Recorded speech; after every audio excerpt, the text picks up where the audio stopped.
Enquanto os próprios filhos também estavam, a seu turno, resgatando o Porque passado eles deles. foram artífices das mortes daquele passado. Então, o grupo se reuniu e eles, dentro de processos traumáticos de perda de vida, os seus espíritos se liberavam, né? Porque foi tudo muito traumático.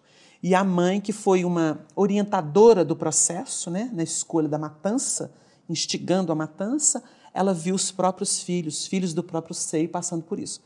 Então, o livro vai tratar dessa temática, da lei de causa e efeito na nossa vida. Muito interessante. Ilustrando muito. Wagner, dentro dessa série de André Luiz, A Vida no Mundo Espiritual, existem também os livros Mecanismos da Mediunidade e Desobsessão. Nos fale um pouco sobre eles.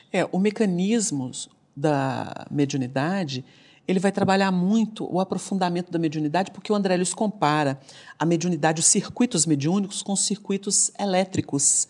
Então, ele ilustra para aqueles que têm domínio dessas ciências, para poder compreender essas conexões, a possibilidade das comunicações, da assimilação das ondas, dentro dessa explicação, vamos dizer assim, mais técnica e própria ao mundo, das ciências do mundo. Então, é uma forma de explicitar melhor os circuitos mediúnicos, comparando-os analogicamente com aqueles que já existem aqui, circuitos elétricos, magnéticos, etc. E o livro de Desobsessão é uma forma de organizar uma reunião de desobsessão para atendimento dos casos de necessidade, seja dos encarnados, sob influência dos espíritos, seja dos desencarnados também, que rondam os trabalhos, as atividades do bem, muitas vezes procurando obstaculizar, criar obstáculos a esse fluxo. Então, são obras de referência para as práticas propriamente ditas da mediunidade, do trabalho do bem nessa esfera, utilizando as faculdades entre o mundo espiritual e a Terra.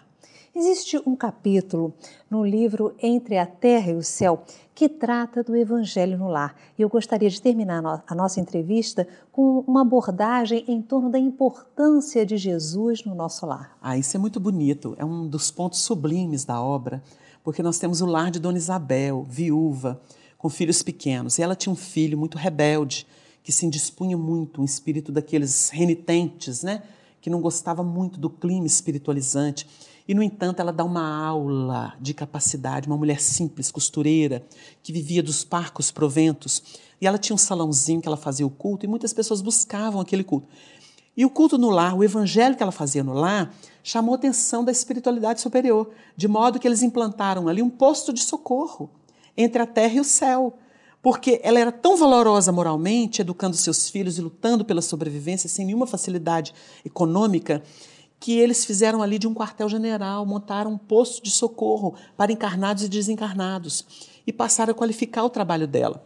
Ela chamou a atenção do mundo espiritual com a sinceridade de suas preces e do culto da mensagem do Senhor ali, na conotação espírita. Então, o filho, que era muito rebelde, dizia assim: mãe, mas você pode, para a gente ter mais dinheiro, não passar tanta dificuldade, alugar o salãozinho do culto, em que as pessoas vêm. Aí ela pondera: meu filho, Jesus tem prioridade na nossa vida, não tem como avaliar o que os espíritos bondosos fazem aqui. Ela tinha mediunidade, ela enxergava, né, os espíritos utilizando aquele espaço.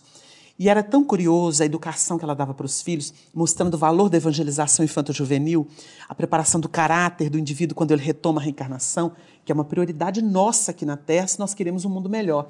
Que ela pegava os textos dramáticos dos jornais, das revistas, e levava para o culto aqueles recortes. E, à luz do evangelho e da doutrina, ela discutia aqueles temas, mostrando para os filhos como que a deserção de Deus promovia os desastres morais da Terra. Então, ela ilustrava os filhos com o cotidiano daquela época.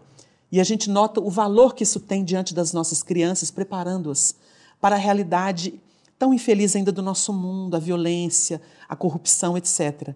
Então, são notas maravilhosas do que pode a prece e o cultivo do evangelho na intimidade do lar. E é muito interessante como os espíritos luminosos em expedições socorristas iam até a casa dela como um pouso, né? Um local, realmente um posto avançado da espiritualidade superior. Eles precisam de uma plataforma de segurança.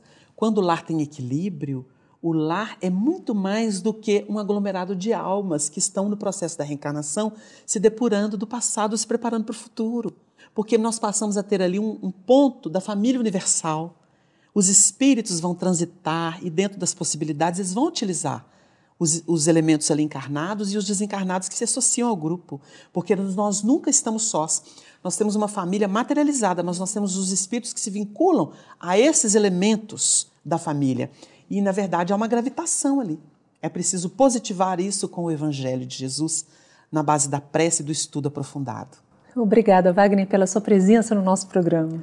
Olha, foi uma alegria profunda, estimulando o nosso trabalho do bem, e nós desejamos a vocês que nos recebem com tanto carinho, aos nossos ouvintes, telespectadores, que possam registrar o nosso carinho fraterno nos votos de muita paz com o Senhor.